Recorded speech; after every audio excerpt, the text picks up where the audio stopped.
Manhattan Bank has been serving the Gallatin Valley since 1905. Started by local farmers in order to help grow the agriculture industry, Manhattan Bank has since grown into a full-service bank serving the entire valley. With branches in Manhattan, Churchill, Three Forks, and Bozeman, you're never far from your local bank. As banks are consolidating and changing, Manhattan Bank sets themselves apart through consistency and a small-town banking feel. Come see why we have been in the Valley for well over 100 years. Stop by the new building in Bozeman, see Justin Skillman and Tyler Dosher for your business banking, and Brad Whitmer for your home loans. Go Cats. Member FDIC.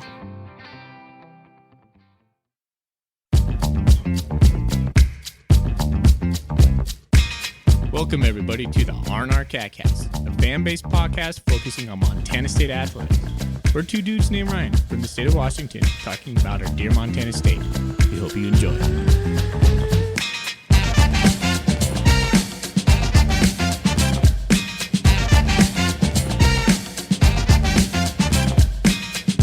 All right, welcome back, Bobcat fans. Thanks for joining us on another episode of the R&R Catcast. I'm one of your hosts, Ryan Foley. He's your host, Ryan Thornburg. We are the Ryans of the R&R, the Montana State affiliate of the Big Sky Podcast Network. And we have a sweet sponsor in Manhattan Bank taking care of all your banking needs. 4 locations in the Gallatin County. Those are Bozeman, Churchill, Manhattan, Three Forks. Go see Justin, Tyler, and Brad over there. Take care of all your banking needs. Those guys have been awesome coming on board this year. We're happy to have them.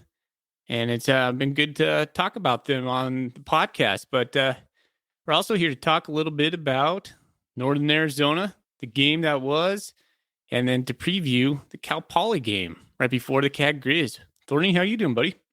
The little appetizer before the big game. I'm doing well, man. It's a pretty cold day up here, and I hope the episode doesn't get interrupted with the power going out because the lights have been flickering a little bit here in the last hour or so. But doing well, my friend. How you doing? I'm doing good.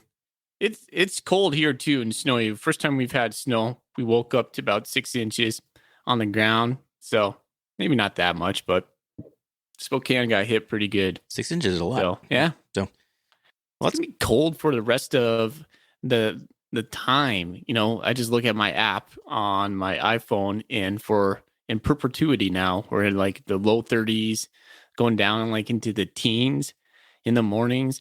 I'm just starting to think, like ahead to Cat Grizz already, that this is going to be a cold one in Bozeman. Man, we had like a long summer, and then it's just like winter. Like, where was fall? Where was fall at? Yeah, you're not wrong. You're not wrong.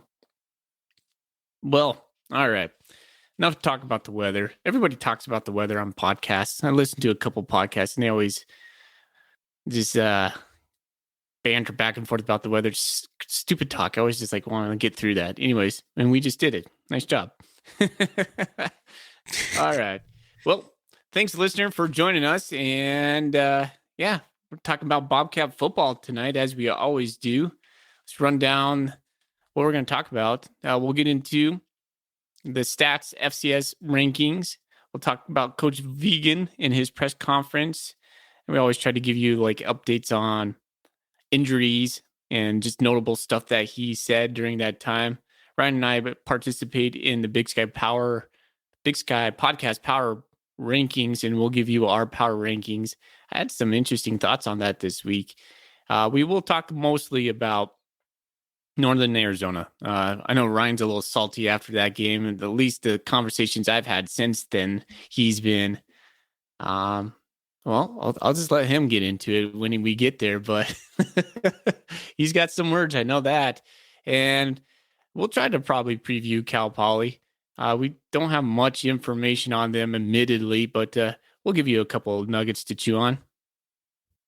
Yep, not a ton of research done on Cal Poly, but I'm not sure how much we need to do in this case. But yeah, sounds fun, man. Yeah, I got a lot to say about the Northern Arizona game, a lot to unpack from that narrow victory in Flagstaff. Sounds good. But I think this is a good time to mention here before we get into anything else.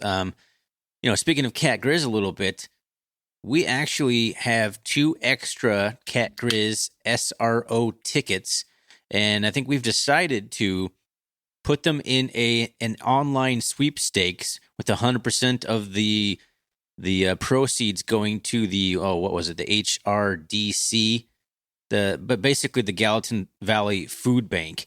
And we're going to be putting a link up for that on the socials for 2 SRO tickets. You can buy in random quantities. It's a little different. It's a little weird. I used a website to kind of set the whole thing up, so we didn't have to do much guesswork on the legal ramifications of all this kind of stuff. But the link will be dropping on that, so you can purchase some online raffle tickets or sweepstakes tickets, whatever they want to call them, for your chance to win a couple Cat Grizz tickets, SRO seats to and the benefits proceeding the Gallatin Valley Food Bank. So it'd be something to check out here in the next coming days. So look forward to that. That is something new for us. We have never done that in the 4 years we've done this podcast, and I'm excited about it, man. Hopefully that gains some traction. Yeah, I'm excited about it. I butchered mentioning it because this is just not something we normally do. But yeah, I thought it was something to use our platform to do a little bit of good if we can. So why not? Yeah. Feeding the hungry. We're called to do that, man. That's awesome. That's right. All right. Well, let's talk about what's in our golden coolies. Yes. Not hungry. We're thirsty. What's in your golden coolie? I just cracked it. All right, Foley, I'm going to hold it up for you. I don't know what I'm looking at. What is that? I can't tell what it is. I've been trying to figure it out.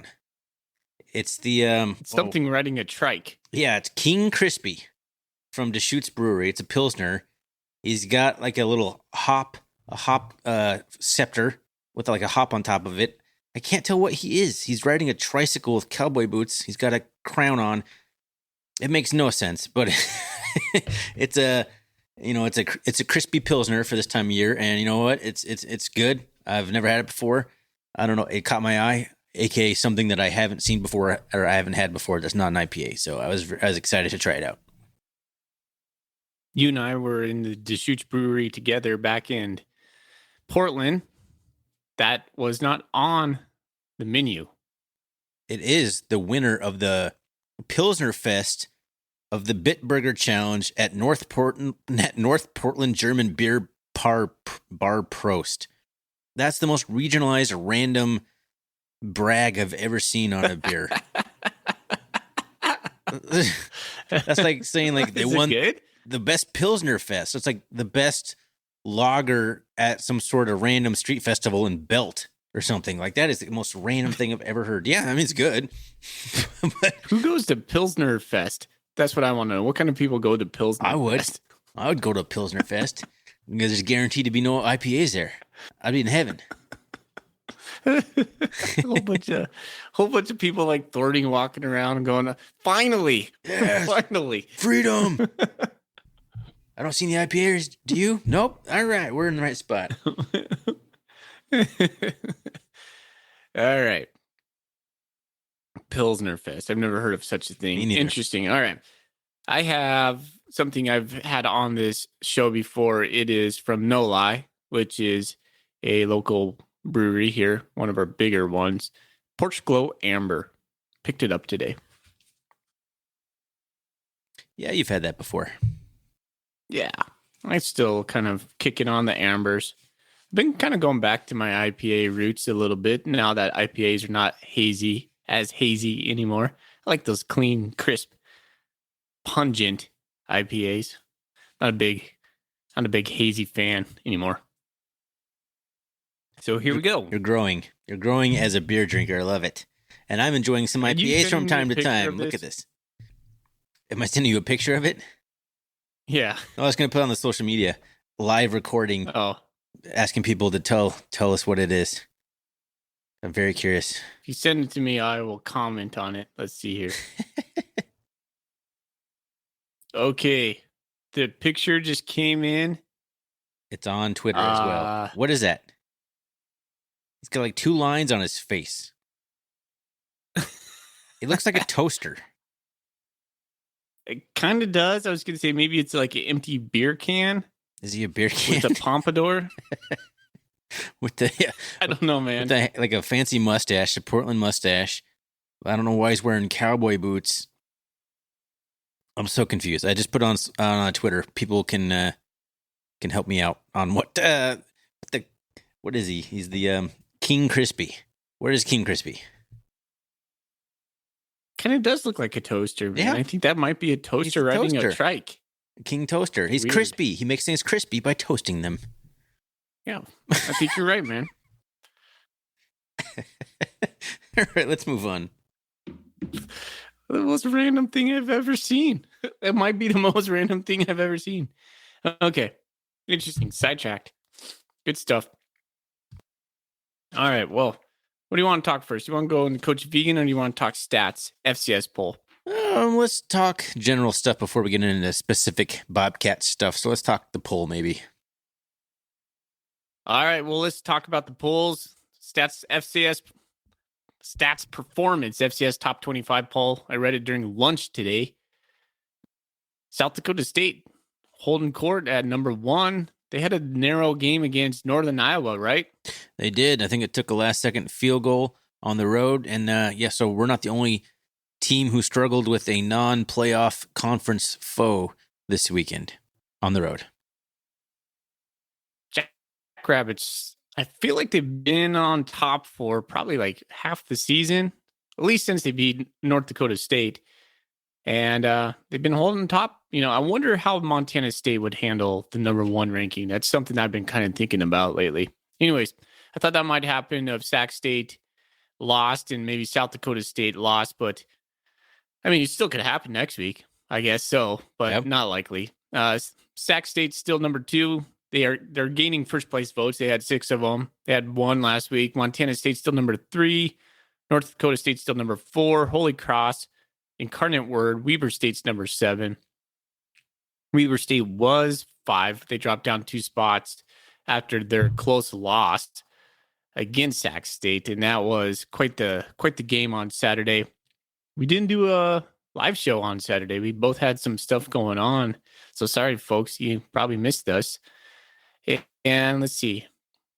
Others to be noted, Montana's still at 16. They didn't move even after their 57-0 drubbing of Cal Poly.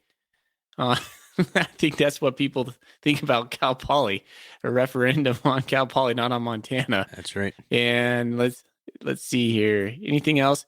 Well, Idaho Davis is getting votes. Idaho's 15. Oh yeah, missed the Vandals right there. Right above the Grizz. 15. Yeah, they held exactly the same too. After they whooped up on Eastern, right? It's true. We didn't do our Around the Big Sky segments, so I'm not as versed in our conference results as I normally am.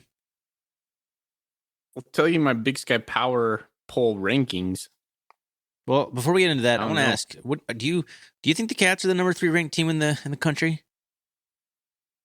We haven't really talked about that That's this much this year, man. That's a really. It is. I was thinking about that after our Northern Arizona game. Like, are we really the 3rd best team in the country? Yeah, I hate those type of questions. I mean, that's such a hard question to ask because there's so many paths you could take on that. Yeah, I would say, yeah, we are. Because we're still winning, man. As Coach Vegan said today, and I'm just going to steal his quote, we're not going to apologize for winning. Yeah. No. Sorry, man. No, losing. So, easy. yeah, I'm going to say Montana State probably is. I think... Geez, Ryan, I didn't want to go down this path. North Dakota State's probably better than us. I don't know. Who knows? But, yeah, we are. Sure. It's a bad sample size, but over the course of the season, I still think we're deserving of the ranking. I'm just not sure we're playing like it at the moment, but we'll get into that. Okay. Power rankings now. Are you okay with that? Yeah, let's go. I put Idaho number 1. I wanted to talk about that a little bit. Sac State, number 2. Montana State, number 3. Weber, 4. Davis, 5. UM, 6. Then put NAU creeped up for me. After that, I put NAU, Portland State, and then Eastern Washington, Northern Colorado, Idaho State, Cal Poly. So to me, Idaho passes. The Vandals pass the eye test. I think they're the most complete team in the Big Sky right now. I don't see many deficiencies with them. In fact, I think if you were to ask you, Ryan, is Idaho a defensive team or offensive team? I think you probably have a hard time answering that. They're both. Yeah. And that's They're really good. They're playing pretty complimentary football. Not only that, when you watch them play, they look like they're having the most fun right now. They look like they're a fun football team. Well, that's just guys just having a blast. That's what happens when you're under a previous coach with the losing culture and everyone's frustrated, and a new guy comes in and galvanizes the team and makes football fun again. And I think that's exactly what's happening down in Moscow. Yeah. Good on them. So if you're asking me who I voted, I didn't vote this week. This is the first time. I think I didn't vote week 1, and I've voted every week since then. I was just too busy. I just didn't get around to it. But Idaho number 1, I think I would have kept Sac State as my number 1. Idaho number 2. Then I would have gone the Cats 3, Weber, Montana, UC Davis. I have a hard time with UC Davis and Montana. Like, UC Davis is just pummeling people right now, but I still think the Grizz, like, with Lucas Johnson back at the helm, I think they could probably beat UC Davis on a neutral field, which is always my how do I decide between two teams ranking. That's my tiebreaker. That's fair. I could argue either. And then after that, it doesn't matter. After that, it does not matter. All right. You're just ranking the various lipstick pig type situations. They're all bad. Well, that was stats, FCS polls, and our power polls.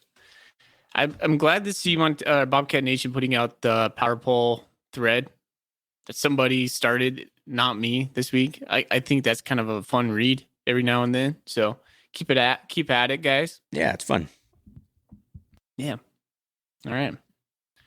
Well, let's talk about Coach Vigen's press conference. Mainly, let's just talk about some of the key things that came out. And I'll start, Thorny, with some of the injuries, because that's pretty much what we really listened for. He said Cleveland Thomas is fluid. That was his term. He said they didn't know today what his status would be, so fingers crossed. Sean Chambers is likely to suit up on Saturday. I don't know how much they're going to use him. My thought is if they don't have to use him, they won't. They'll probably try to save him for Cat Grizz. That's just a gut feeling right there. Lane Sumner needs another week, he said. Greavy is touch and go. Danny should be back, but probably not next week, or probably not this week, but maybe next week, probably for Cat Grizz. He did have a procedure on his knee. Sounds like it was like a scoping on his knee, so he just had that cleaned up. Sounds like he hurt it in Weber. Tried to play through late in the game, and so that's kind of some maintenance right there. And then he talked a little bit about Isaiah and Jahari continuing to practice, but I don't know if those guys will, ever see the field again this year unless we make a deep playoff run. I could see maybe a chance to push back for like a semifinal game or something like that for those guys, but who's to say? I'm looking at Victor Flores' tweet, and he said how he phrased it was Cleveland Thomas compliance situation will get cleared up in the next couple days. So that's very different than what you just said. Did you hear Vigen say it's fluid? I said it was fluid. Yeah. But you also said it wasn't. Kind of like it was a... But you said you made it sound like he wasn't sure he's coming back or not, and then Victor makes it sound like he's getting cleared up in the next couple of days. Be good to go. Well, I would lean into what Victor says. Fair enough. Okay, I just wasn't sure. I was just kind of clarifying for the users, the listeners, because I think he would be a good addition back in the fold. I think so. All the health we can get on offense, and that honestly, this injury update was better than expected. I had pretty big fears for Brody Greavy. I had heard on somebody on Bobcat Nation said Danny Yu is done for the year, which just makes it sound like not even close to that. Like he'll miss like one game. outside of Northern Arizona, so he'll miss 2 total games, I guess, from his injury. Maybe, but let's be real here. When Vegan says a guy's injured and he's like rehabbing or he's day to day, it seems like you want to err on the side of like a lot longer than you might think. I feel like Vegan likes to just kind of leave things hanging, and guys aren't anywhere near as close as he leads on. At least that's my interpretation. So I'll believe all of this stuff when I see it. Do you think Greavy is going to come back before Cat Grizz? Or I guess that would be this week. Yeah, I know. It's already here, man. Is like toasted. I don't know, man. That looked bad. The way he popped, his whole body like just like convulsed. Yeah. Well, you never know. But that, man. The fact that he said wait and see on an injury that is not season ending is pretty positive. But I doubt he plays in the regular season. Yeah, he probably means he'll come back at some point in the playoffs. Yeah, which we punched our tickets 100% with the win over Northern Arizona. If you weren't sure before, it's guaranteed now. Yeah, that's a good feeling. It's a good feeling, man. That's always something I want in the bag before Cat Grizz. Let's toast to that. Yeah, that does take a lot of pressure off of Cat Grizz. Woo! Like we have made the playoffs with 2 games left in the regular season. Mm-hmm. Let's not focus on the Cat Grizz. We'll talk a ton about that next week. I don't want that in my mind yet.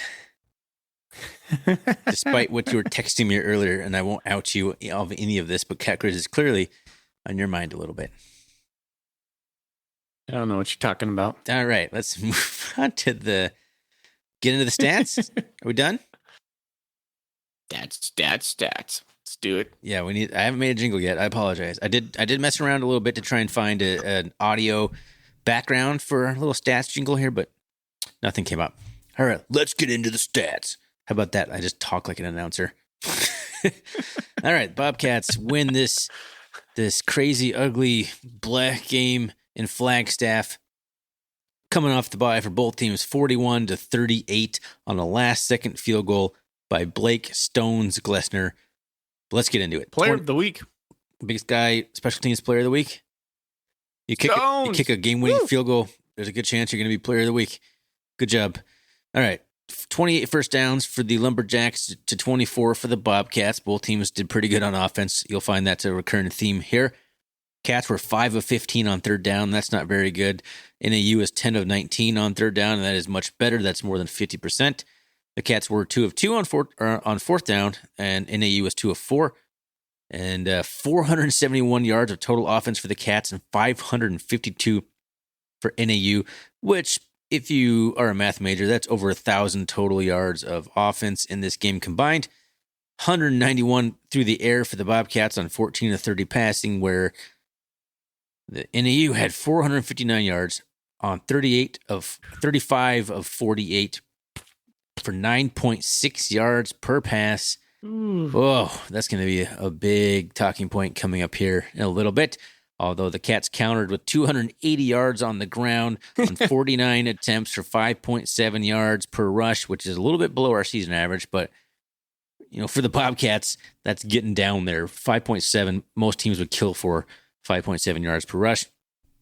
NAU was only able to muster up 93 yards on 33 attempts for 2.8 yards per carry. Penalties plagued both teams a little bit. The Cats were penalized 7 times for 55 yards. NAU 11 times for 79 yards. NAU did have 2 fumbles lost right in the first quarter, in the first 2 series, I believe, for NAU. They got sacked, fumbled 2 times in a row. And then the time possession, Bobcats were able to win this, but just marginally, 31 minutes and 8 seconds to 28 minutes and 48 seconds for the Lumberjacks. Man, I think that's only the second time we've lost the total in yardage. I know we lost Oregon State during, Oregon State. I'm just looking at these. A couple other ones on Northern Arizona ran 81 plays for average of 6.8 yards, and Montana State ran 79 plays with the average of 6.4 yards. So pretty even right there. NAU punted 2 times for a total of 61 yards, and MSU punted 5 times for a total of 215 yards. Leighton was putting the boot in them. He was taking full advantage of that thin air The elevation up there. That's right. Montana State was 6 for 6 in the red zone, and Northern Arizona was 2 for 3 in the red zone. They didn't have to stay in the red zone because they were banking on big plays. Woo! All right, they missed that field goal. Let's talk a little bit about some player stats, I should say. Tommy was 13 for 29 for 179 and 1 touchdown. That's his passing. He had 19 carries for 119 yards rushing.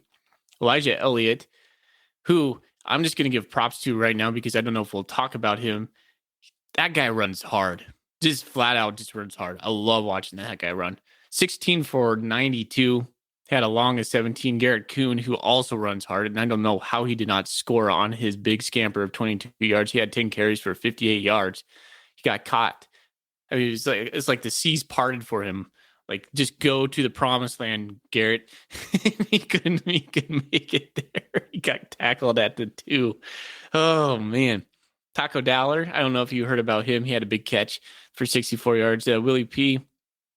Oh, my gosh. Willie P., not his best game. Only 3 catches for 41 yards. He could have easily been over 100 had he caught any one of those 11 deep balls we threw to him. So, RJ Fitzgerald, he did have another touchdown. It's like the RJ special. He's just like, touchdown Fitzgerald. Called up TD Fitzgerald. Nice. I love it. Pickering had 1 nice ball thrown to him, a drag route over the middle. I like those. We should use them more often. And then we didn't do it again. Yeah, no doubt. Askelson had 11 tackles, 6 solo. Callahan had 10 tackles with 2 tackles for a loss. Brody Grebe had himself a game before he got taken out. He had 5 tackles, 2 sacks, 1 forced fumble. He was a man on a mission. I think he listened to us. He listened to me talk a little smack about him, and he said, I'm going to prove that guy wrong. Stones Glester, man. 2 for 2, 5 for 5, with 30-yard field goal, 24-yard field goal, game winner. That guy is as advertised. Stones Glester, attaboy. So let's flip down to Northern Arizona Lumberjacks. RJ Martinez was playing with his hair on fire. He was 34 for 46 for 452 yards, 3 touchdowns, 0 interceptions, and he caught a touchdown. You did get a touchdown. I thought for sure he was going to get off. I thought for sure he was going to get the offensive player of the week. He did not. He rushed for a touchdown too, so he touchdowned for the cycle. He pulled a Tommy Malott, Sam Houston State on us. Yeah. Ugh. He was impressive.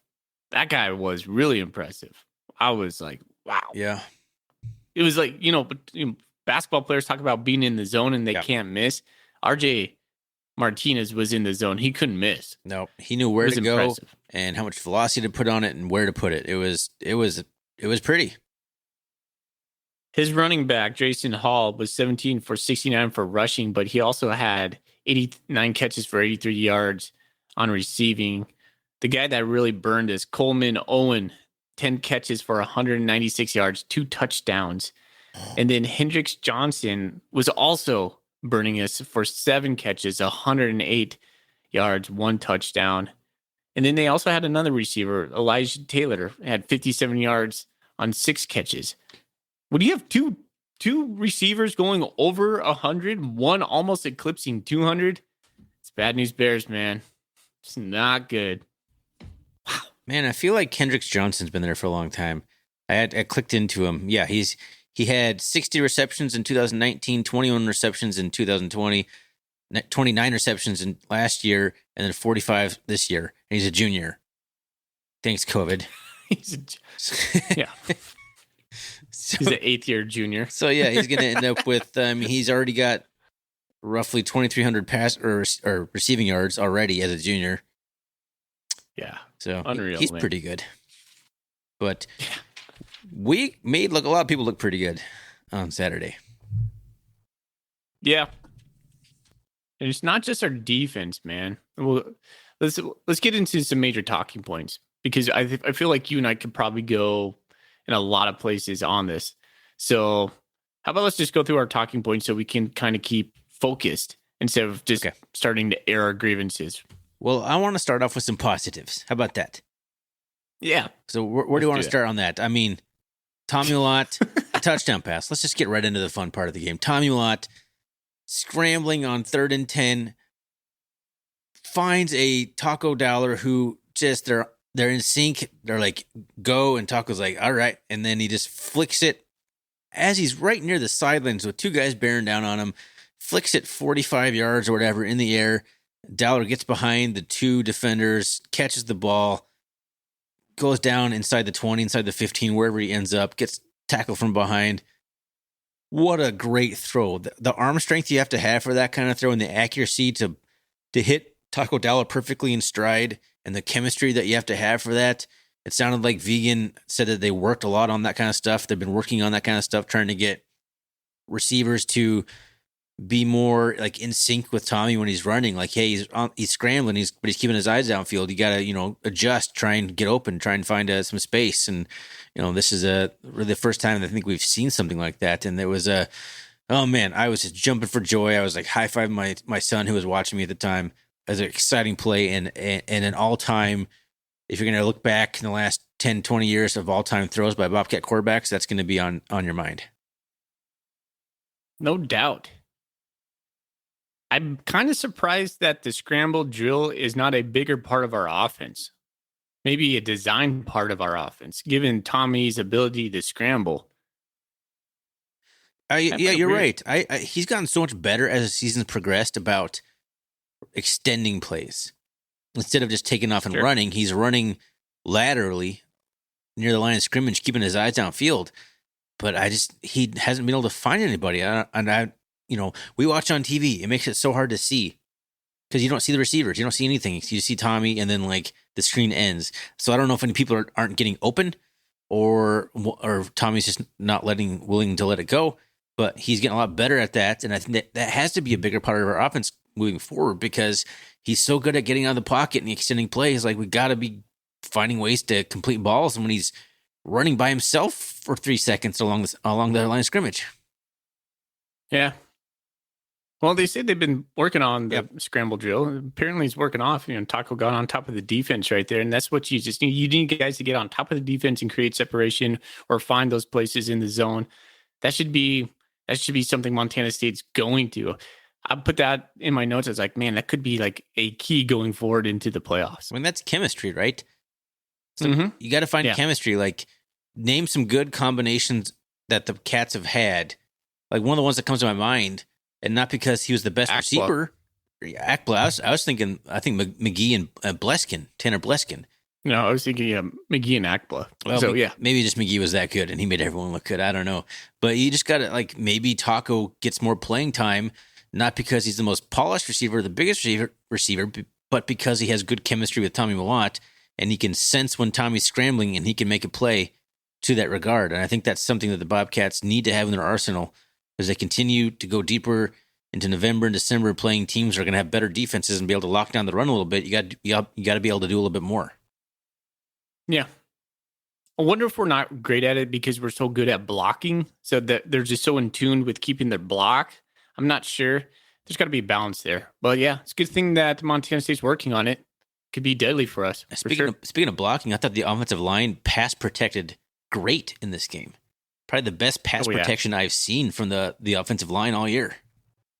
Did you see Tommy early in the first quarter take that snap, and he just sat there, bounced in the pocket, went through probably 3 to 4 reads and hit Willie Patterson over the middle. I was like, that's the first time I've probably seen that kind of patience from him, and just be able to go through those reads. It was really awesome. It was exciting. Hey, I want to go back real quick. Yeah, go ahead.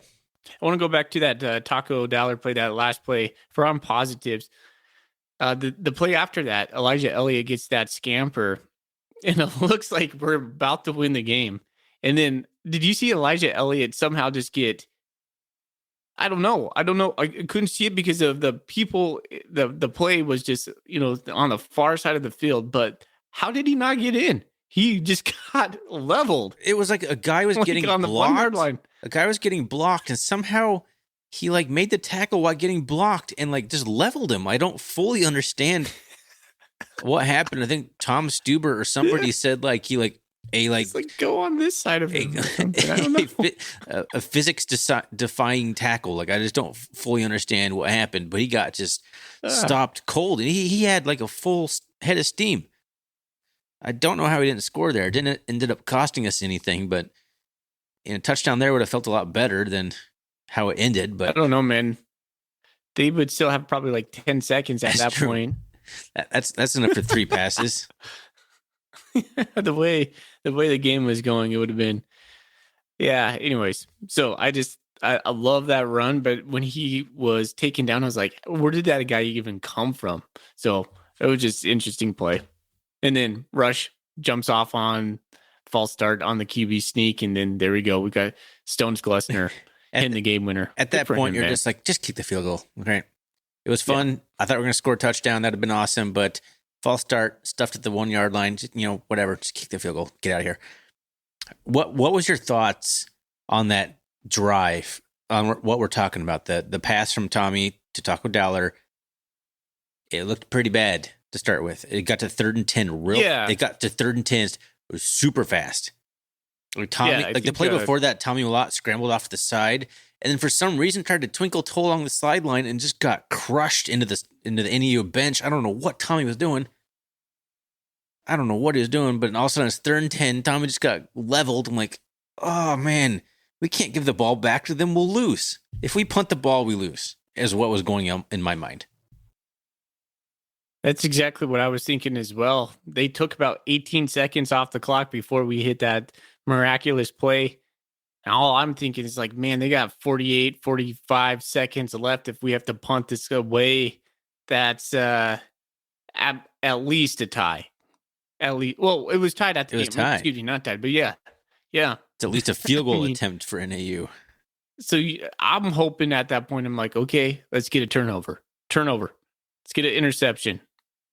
Because you're going to play the defense you play at that point. You're going to play quarters. You're going to play prevent, something that keeps the ball in front of you. So RJ Martinez is just going to take check down. You got 40 seconds. That's an eternity to get across the field once you're hitting first downs. So I could see Garza playing aggressive up front, trying to get a sack, hoping to get like a 3rd and 13, something like that. You're hoping, right? You're just hoping. Defense would have had to get a 4-down stop or a turnover. So, and that wasn't happening. So that was a game-saving play. Oh, what a great play. I just wish it was in a bigger moment and against a better opponent than needing that crazy pass by Tommy Watt to win a road game against Northern Arizona, who is like 2-9 or 2-8 now, 2-7. I don't know what they are. So, I think this is a good time for one of my big takeaways that you just said. That think about this. This could be a narrative that you could craft around this game. I thought NAU was thirsty for a defining moment under Chris Ball. You get the number 3 team on the ropes in the second quarter. Man, you're playing with house money at that time. The whole team was playing outside of themselves, in my opinion. And I think when we just got kind of in a weird situation where our offense didn't allow our defense to rest or capitalize. Let's say Montana State goes up 4 scores in the second quarter and doesn't have the blunders we have. It feels really different. But I'm just go back to my point. I think NAU essentially caught some momentum and they're like, man, we could actually define our season right here. We could define everything we've been working underneath Chris Ball for the last 3 seasons. This is it. This is the turning point for us. So, I mean, that's hard for Montana State to withstand that. And I think the elevation was key too. I mean, people are going to say, whatever. And I like what Coach Vegan said about that earlier today too. He's like, yeah, if we pull out the oxygen machines, they know it on the sideline. We're toast. I mean, he coached out Wyoming. Wyoming's at like over 7,000 feet. You don't think about that, but it's greater elevation than the walk-up Sky Dome. But NAU, house money, man. They're playing with their hair on fire. No, I mean, when you're a team that doesn't have a very good conference record, your overall record's pretty bad. Your playoff chances have been toast for weeks, and you have the number 3 team in the country come to your house on homecoming, you're going to give your best shot. And the Bobcats let them take those shots. Yeah. Let's talk a little bit about that. What did you think of the onside call? I don't remember exactly the circumstances. Was it 17-0? Was it after the field goal? Or 17-7, excuse me. Was it after the field goal? Is that when I think so. That's about right in my brain. Okay. Vegan said it was a numbers thing or the way they lined up. They were planning on doing it during the game, regardless if they had that matchup. They looked to see the guys were like 15 yards off the ball. They're like, okay, we're going to do it now. They wanted to go for the knockout punch, or they were going to do it coming in on the second half. So they were planning on doing it.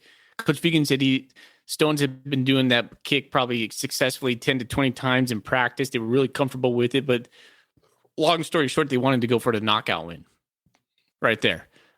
I don't really have a problem with that after that explanation from Coach. I didn't feel too bad about it during the game, but I was just like, I don't know. If it would have worked, you'd think he's a genius, and the Cats maybe score, and then the game's over, basically, at that point. We've talked so much about how the Bobcats have not been putting their foot on people's throats. I mean, that was an attempt to put the foot on the throat right there. So you got to love the aggressiveness. I'm not sure I like seeing it manifested in a onside kick necessarily, but I do love the thought process of just seizing momentum, taking momentum, and putting the team away early and for good. So I do like that mentality. Yeah. Keeping in that thought, I think that all those deep passes we were trying, the fades, the 50-50 balls that we completed 1 out of 11, not 50-50. That's not 50%, people. Nope. You don't have to be a math teacher like myself to know that. What's your thoughts on those, buddy? I was getting madder and madder with each one. I was not enjoying those. Was it at... Well, so many of them were on first down. Yeah. And, we just kept trying the same thing. And the NAU defenders were there every time. They were glued to the receiver almost every time. The one exception was there was a deep ball to Willie Patterson who beat his man, but Tommy put a pretty bad ball that he threw to the middle of the field instead of more to the side, and Willie couldn't get to it. With that exception, they were well covered every time. And, the guys tried to make a good play, and a couple times the NAU made a good play to knock it away. Like Willie Patterson had one in his hands, and the NAU defender poked it away. It was a good play by the defender. They weren't all great throws, but I don't know. I don't understand why we kept doing it over and over. A few of them I could understand, but we just kept trying. Like some sort of stubborn, we're going to complete one, damn it. It's like, at some point, it's like, just stop doing it. We'll work on it in practice. It's not working right now. What's going to happen is you're going to keep going 3 and out, and then NAU's going to get back in the game. That's what happened. Yeah. So, yeah, I did not like the offensive play calling strategy at all. That game script that we came into with that strategy was probably due to the fact that defenses against Montana State are really close to the line of scrimmage. The free safety is like 8 yards off the line of scrimmage. And so when Tommy Malott sees man-on-man press coverage on the outside, that's his go-to. And it's been good for us. Let's be honest. It's been a very successful pass for us. Albeit, I don't think you and I are big fans of it. We'd rather see more route trees going across the middle and taking up some different kind of concepts. I like it because these 50-50 balls. Yeah. But I think that was part of the game script was telling Tommy, was like, okay, if they're playing defense on us like they are, putting pretty much most of everybody in the box and manning up on the outside, that was his go-to. That one, I want to go back to the one you mentioned it briefly. Tommy missed a wide open Willie P. He was that would wide have been 21-0. Beat his guy by 5 yards. Open. Yeah. He missed him by so much. By 10 yards. Not only was it overthrown, it was thrown on the wrong side. And Coach Vegan said, we make that one in our sleep. And we're like, yeah. I mean, you make that kind of play. You hit on 2 to 3 of those deep those deep passes. We're not having the clear frustrations we are now. It's true. But those deep passes, the inability to convert on those deep balls led to clear momentum. And it was crazy, Ryan. The thing that made me the most upset was we got stops when we were in that. Montana, our defense was playing good. We were going we got a stop. We got a big play from Brody Grebe, punt ball back. Sweet, we got it out. And then we go 3 and out. 3 and out. And I was like, man, we can't capitalize. I mean, we could put these guys away right now. Yeah, we couldn't. You know what? It's complementary football is what needs to happen. And if a defense is prone to giving up big plays, you just don't want them on the field as much. And maybe this is what it's going to be for Montana State this year, is that the best defense is going to be a good offense. Okay, keeping our defense off the field by sustaining drives. And we're such an explosive offense too. Like, if you score a 60-yard touchdown run, you live with that. You don't live with bad play calling that gets you into 3 and outs over and over, because the defense is just going to get gassed. And if the defense is struggling as it is, it's only going to compound itself. And that's what happened. If that would have gone into overtime, are you any confident the Cat win in overtime in this game? I am. Well, I guess we got that won't be beat attitude, man. Yeah, better question. Do you think the defense stops them in overtime? I do. Actually, I do, man. As bad as it gets, the Cats are 8-1. They at one point, it's not luck. No. Well, actually, I had a question for you. Is the Bobcat magic going to run out? I feel like we just keep kind of hanging on by threads here. This won't be beat stuff. Is that going to bite us in the ass at some point? I mean, it probably will be. I mean, just if you play a numbers game, right? But at one point, you hope you can start fixing your mistakes. We have the dudes we have right now in the backfield. We're going to talk about the secondary. Hey, before we get into that, I want to talk a little bit more about those passes, man. Did it ever, when we were doing those passes during that stretch in the middle, that second quarter, the debacle that was the second quarter, did it ever cross your thoughts that if Sean Chambers was playing, we'd have this game in hand? No, honestly, no. Really? Because I thought the way he passes the ball, the routes that we feed Sean Chambers, the way he runs the ball, that would have just been a churning offense for us during that time. Not if they're doing the same thing where whoever the quarterback is, you see the one-on-one matchup and you throw the fade ball. No, they don't do that with Sean. I'm just saying, if it was the same game plan, then no, the outcome's not any different. They can do more with Tommy. They just chose to try and force some things along the sidelines. I don't know if they're trying to put things on film or if that's just what they thought would be successful. But, the first couple drives, there's a lot more to the offense than those passes. So Tommy Watt's capable of a lot more than that. I think it was by design, and I don't know why it wasn't working. And if Sean Chambers is in there and they try and tell him to do the same thing, then the results aren't any different. That's all I'm thinking. I think this is more of a coaching issue than a quarterback issue in this one. Although Tommy wasn't really putting the ball in great spots for a lot of the game either. He was sailing balls that just, he sailed balls over the receivers' heads 2 or 3 times that they couldn't even jump to get a hand on. And he admitted that so much that elevation was getting to him. Yeah. But I don't know. I never thought that Chambers would be doing any different. I mean, we scored, 38 points on the road. You should win most of your football games.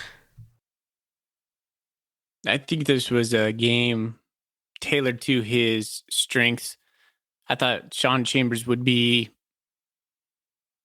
kind of an X factor in this game. But we wouldn't have gotten the sweet touchdown throw to Taco Dollar. It's true. Chambers doesn't do that throw. No, that's not his strength, throwing on the run. They're so similar and they're so different. And that's why I'm excited for Chambers to be back healthy. Because that just adds a whole nother dimension to the Bobcat offense. We pined for a time where we had one guy being the dude, Sean Chambers, but I'm back to accepting the fact that we have two guys and the coaches are going to play them both and it's going to work out. I guarantee we wouldn't have the short yardage situations if Chambers was healthy. Mm-hmm. But Chambers picks up every single 3rd and 1, 4th and 1, period. It is crazy that they have like 9 guys on the line and we can still pick it up. It's impressive. It is. That's like the sign of a good football team. If the other team knows what you're going to do and you do it anyway and you succeed, like what can you do as a defense? Yeah. You can't do anything. There's nothing you can do. We got to talk about the secondary. So, secondary. Manning didn't have his best game. People were ripping on Manning a little bit on the Bobcat Nation. I still think he's a solid player. He's going to give up some plays here and there. He makes plays here and there. He's still a good football player. He's not an all-conference guy. He's clearly the best we have, and I don't think he's a bad player. I think everyone's being kind of put in bad positions to succeed right now, including Manning. Rylan Ort, he's got to shake some rust off. I think he'll get back into the groove, but I was watching some of that stuff, and he was getting beat pretty good but he's in position, which is a step forward. But he didn't make the plays, regardless of the results. Roughly the same in a lot of areas. But the secondary, man, I don't know what's going on with the secondary. It seems like every guy playing back there is not the same player they were last year. All the guys returning are just like shells of what they were last year, and I don't know why that is. It's not like we went from like the best defensive line to the worst defensive line. The guys they're still getting pressure. They're not a bad defensive line. I can't imagine that was the sole reason that the drop-off has been so drastic. And it's not every game, and I'm not saying it's every game or anything like that, but there's been stretches, even in the games where we win, there's been stretches where the defense just played very poorly. So, yeah, I had this in my key talking points. Is this a coaching problem or a personnel problem? I think it's probably a scheme thing, and coaching thing. Coach Reisinger. Kyle Reisinger was a staple back there for many years. I thought he was a really good secondary coach. He left, and then I don't know. I'm not too certain on what Willie Mack is teaching these guys. I think Coach Vegan said, it's probably not in our best interest to have our guys play press coverage. That's not our strength, and so we're playing a lot of zone coverage, a lot of cover 3 concepts. And I'm not sure if those guys are just not communicating well enough or not. I don't know. It's probably a communication error, but I also think it's probably a scheme and coaching error as well. Well, I feel like there's some situational issues in terms of just giving guys cushions. I think that we're getting cushions in inappropriate down and distance situations. Mm-hmm. Yeah. And I don't know if that's a player decision, if that's coming down from Willie Mack. I don't know. But I know I hate it. I know I hate the product on the field many times throughout the game. The NAU game was just, RJ Martinez is a good quarterback. He had 290 yards at halftime. Have we thrown for 290 yards in any game this year? I don't think so. We gave up more points. NAU hasn't scored that many points on anybody all year. Yeah, we had a bad game. We really did. Defensively. And offensively a little bit too. But that's the funny part about the offense, man. The offense can play bad and still score 38 points. We did have the 2 turnovers. I don't want to completely crap on the defense. They forced 2 turnovers, 2 forced fumbles, and I believe we turned those both into touchdowns. So there's 14 points right off there because the defense set us up with some good defensive play. That was what was even more frustrating. We got to RJ Martinez, sacked him, forced 2 fumbles, and then it just completely changed. I don't know if NAU made some good adjustments along their offensive line, their play calling. I feel like this is a game where the Bobcats got outcoached pretty much everywhere. I hadn't thought about that take. I'm not sure how I feel about that. NAU had a good game plan. Yeah. I'm not saying, I might not go as far to say we're outcoached, but NAU had a really solid game plan and they executed and they made, whatever proper adjustments. I think we just got a little too, I don't want to say cute on offense, but I don't know what we were trying with all those fade things like we were talking about. I don't know if we were trying to put things on film. Question to you, with all those, that 1 for 11 on those balls, if you're a defensive coordinator now looking at the Cats, did that make us more one-dimensional? Because now you don't think you have to worry all that much about it because we can't complete them? No, I don't think so. I don't know. If you're a defensive coordinator at Cal Poly, I still think you're probably leaving guys on islands and hoping that you're forcing Tommy to beat you on a one-on-one throw. I mean, what else are you going to do? It's your best bet. I'm not too worried about Cal Poly as far as their defense against our offense. They're last in defense per game, or points per game, or yards per game, total defense in the Big Sky. I imagine we're going to be able to run the ball. But yeah, if we try to get cute and play these deep passes, I find that really interesting. I don't think we probably will. I think Coach Vegan talked about that in the press conference today as well, that it's like, maybe we shouldn't have done as many of those deep passes as we did. Well, hindsight's 2020, but yes, can't argue with that. Well, I think I'm not going to go away from him though, Thorny. The people are going to be up in arms. Like if we do like 2 or 3 of them and we don't connect on those, but then as soon as we hit a big one, everybody's going to be like, yeah, sweet. I love that play. Yeah, I mean, a lot of it's a time and place. I didn't have a problem with like the first 5. They just weren't working. And that was like, they just kept doing it.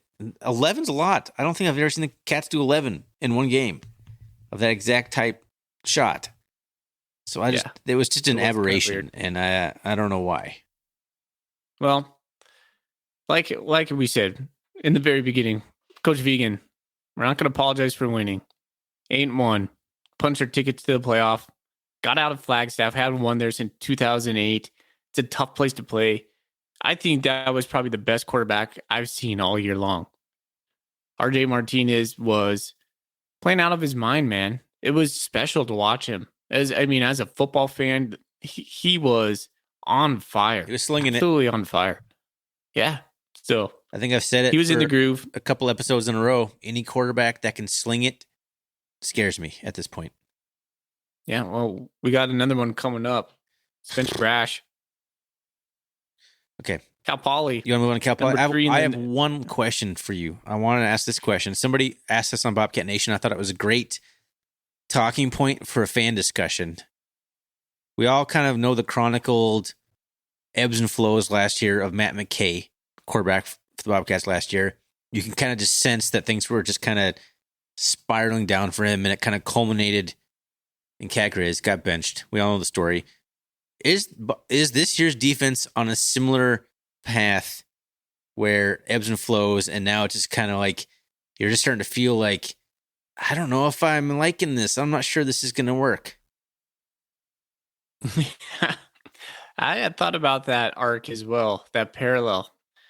I think there's something to that. But the beauty of that story, it didn't define us. In fact, we found a solution for it that put us on a rocket to Frisco. What is that solution? I'm not sure, man. You can't bench the whole defense. We got the guys we got. Yeah, we got guys we got. So sure. Maybe then the solution is being more complimentary on offense. You got to figure out, like, the defense is what it is. You got to figure out ways to win football games, and we're winning all the football games. So in reality, you take a step back from it, we're still winning football games. But is the defense going to be what holds us back from a playoff run? This seems to me like that's the likely candidate, but you got to figure out ways to mitigate that, to play better, or to whatever, to win football games despite our shortcomings on defense. Yeah, I still think Montana State can figure things out. I know a lot of people will be like, well, we haven't figured out. We're 9 games in, and we are who we are at this point. I would say you that. Could have said that about our offense last year, too. And look what we did after Cat Grizz, right? Yeah. So I'm not sure. I can't say definitively that this is going to be the Achilles heel for Montana State. Who knows? Maybe all of a sudden we start playing great complimentary football. Maybe all of a sudden we get some of that swagger back. That was a note in my notes. It feels like the secondary is searching for some swagger. You start playing with a little bit of swagger, Simeon Woodard gets a pick, and all of a sudden you're like, okay, he's a dog again, and it's infectious, man. I feel like that secondary needs to reclaim the ball and be like, that's my ball. When's the last Play pick with we that had? kind of attitude. It's a good question, man. Probably 2 games ago, probably Callahan O'Reilly. To ice the Is Idaho State? Idaho State. That's what came to my mind. We didn't at Weber, I don't think. And we'd be talking about this game a lot, the Weber State game a lot differently if they hadn't dropped some of their passes too. Yeah, that did come to my mind. We would have had the same conversation. I don't know. That's the frustrating thing to me. I know we're still talking about this, but it's just there's been like hints of this all year. So this isn't, to me, this is maybe the worst possible outcome of the defense, passing defense, but there's been signs of it all year, like since game 1, if you've been paying attention. So we've seen the bottom. Can we avoid bottoming out again, I guess is the question. Our personnel's not changing, that's for sure. So coaching scheme, I mean, I know they're feeling the heat right now. Which when is you're also looking at Coach Vegan. Well, I mean, start getting in your head. When you look at, they're searching for some answers. Can they find some answers? I'm not sure, but to be seen. I'm holding out hope. Can they find answers against Cal Poly Mustangs? Look at that transition. I think we're done talking about that game, right? I think I'm done.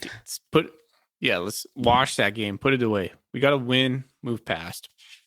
We got an all-time great play. Let's just remember that. That's what I'm going to remember. All right, it is. All right. Can we do like Cal Poly in like 5 minutes? Yes. Let's review their season. 1-8, 12th, last place in the Big Sky. Got their lone win against San Diego at home, a non-scholarship team, 28-27. They lost to Fresno State to start the year. Then they lost to South Dakota.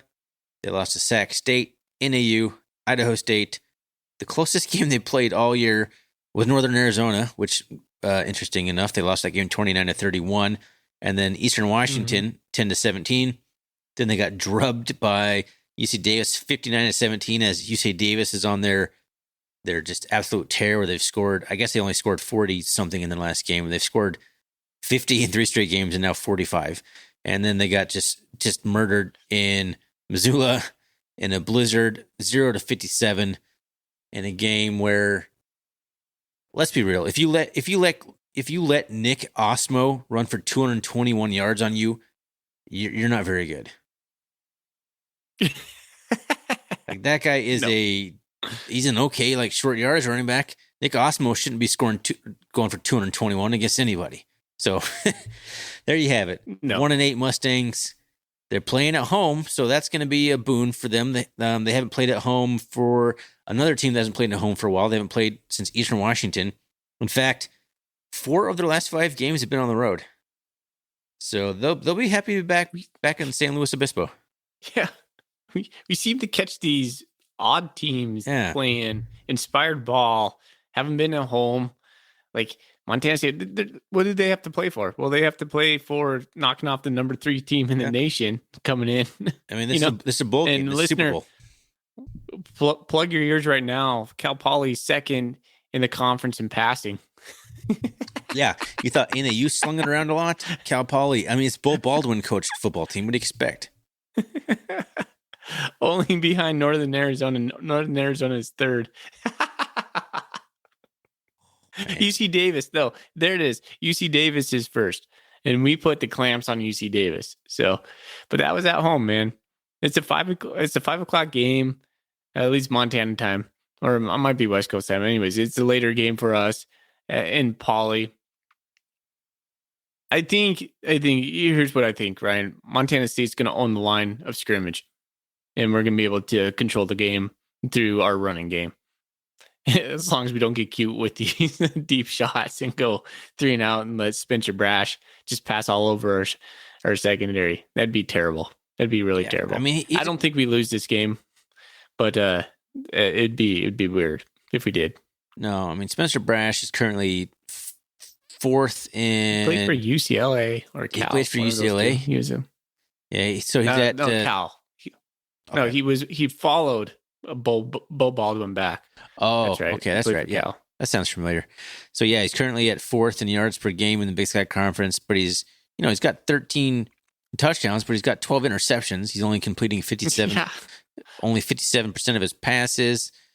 He's only got a long of 57. Like every single other quarterback on here, except for Lucas Johnson, has a long of over like 60 yards, except for Jake Dunaway. Also interesting. His efficiency is only let's sort it by efficiency. He is 10th out of 12th. I mean, although who's just slightly above at number 9? I mean, a lot. RJ Martinez. Oh, really? Yeah. So he's like the RJ Martinez was probably below Spencer Brash before he played us. He probably moved ahead of Spencer Brash solely on how good he did against the Bobcats. That was his best game of all time. I mean, that's not hyperbole. It was a career day for RJ Martinez. You're welcome, RJ Fitzgerald. So Spencer Brash, man, I haven't watched. Usually I've watched at least highlights of something. I have not watched, I don't think, a single second of Cal Poly football this year. I watched maybe a little bit of the Grizz game, maybe a few minutes here and there. Yeah. I watched them play Northern Arizona, and it was an offensive battle where it was just back and forth, much like it was last weekend for us. I watched them a little bit during last year. They're like historically bad football team, and I'm really surprised that Bo Baldwin hasn't turned it around at this point, and not even at all. Like they're not playing good. They're not playing competitively. I don't know what's going on, but Cal Poly not a good football team. I'm feeling pretty confident in this one. I feel like this will be a pretty comfortable win. When we talked about NAU, like you start researching your opponents, and like NAU's got some dudes, man. Like they're RJ Martinez, they got some playmakers. They can play competitively. They have a couple good wins on their resume, even if they were at the beginning of the season. They had a couple good wins. Cal Poly is like a different animal. Like they're a bottom FCS team. Like their Sagarin ratings are like one of the worst in the FCS. They're a bad football team. They got a guy who can sling it, which makes me nervous. Exactly. So, always respect to Bo Baldwin. Like, he's still Bo Baldwin. So, I'm not going to count that guy out. And Cal Poly, I mean, you can't lie. You're at the end of the season, they're sitting number 2 in the passing offense. And that's the thing that we struggle with. Can our defensive line disrupt their passing game? That's probably what it's going to come down. We were so close last week. I thought Martinez was such a good quarterback in his escapism and just being able to, I don't know, just avoid just getting clobbered or avoid the sack. He did such a good job doing that. I don't know if Spencer Brash has that mobility to him. We'll see. And I don't know what it looks like without a Brody Grebe. Can Kenneth Hyden fill those shoes? Well, Cal Poly is going to pass most of this game, I imagine. They've seen the Bobcats. That's what they have to do right now. They don't have a running game. They don't have a running game. I was looking at their running game. They're dead last at 92.3 yards per game, 3.1 yards per carry. They've only rushed for 4 touchdowns all year. Yeah. Contrast to the leading Bobcats, who have 30 rushing touchdowns. Yeah, there it is. That's our advantage in this game. We're going to be able to run the ball on them. Yep. I think we're probably going to just put 400 yards of rushing on them. Easy. Yeah. Man, that's a bold prediction right there. Depends on the personnel we have, I guess. Some people were saying that Elijah Elliott was banged up a little bit, but he was not mentioned at all in the press conference. So I assume he is fully healthy and ready to go. So it's going to be Garrett Kuhn. It's going to be Elijah Elliott, Tommy Malott, and perhaps Sean Chambers, ? Maybe Marquette Johnson. But I love when Marquette touches the ball. This game could be closer than you think, and just because I imagine that the Bobcats will probably be trying to protect Tommy Malott again. Yep. They won't be running him probably double digits. He'll probably get like 5 or 6 designed runs. He'll scramble for a few more and probably end up with 10 carries for like 100 yards. And we'll just try and we'll try and pass it a lot in this game. It might be a similar thing to NAU. if we struggle in this game, we are going to have a fan base on pins and needles going into the Cat Grizz, just ready to burn it down. Yeah, but it might be unnecessary. Like, we could be just trying things out and just keeping guys healthy in this game and just trying to get out there with a win. So it's hard to know. And that's kind of maybe what happened at NAU. I don't know. I do want to see just some better football, regardless. Yeah. And yeah, Cal Poly will be the worst opponent we've played since probably Morehead State. Cal Poly might beat Morehead State. I don't think Cal Poly beats McNeese State. So they're bad. I don't want to get confident. Like, we don't do predictions on here or anything, and I don't like to be disrespectful, but Cal Poly is not a good football team, and I don't expect the Bobcats to have too much trouble. They shouldn't have too much trouble with them. I'm not going to say anything about that because I'm too superstitious on that, man. All right. So I'm just hoping for a good win and that we come out healthy, and then it's Money week. Money. But yeah, let's go ahead and get out of here, man. As we mentioned in the beginning of the episode, make sure at the time of this episode releasing, there will be a link on social media. I'll have already pumped it out. You know, a sweepstakes fundraiser for the Gallatin Valley Food Bank. Check it out. Your chance to win 2 Bobcat Cat Grizz SRO tickets. If you want to support the show in any other way, you can check us out on Ko-fi.com, ko-fi.com/rrcatcast. We are on all the social medias. rrcatcast would be the handle on all of them. You can find us on the web, rrcatcast.com. Thanks again to our awesome sponsor, Manhattan Bank, serving the Gallatin Valley. And Foley, let's get out of here, man. Go Cats. Go Cats. Go Cats.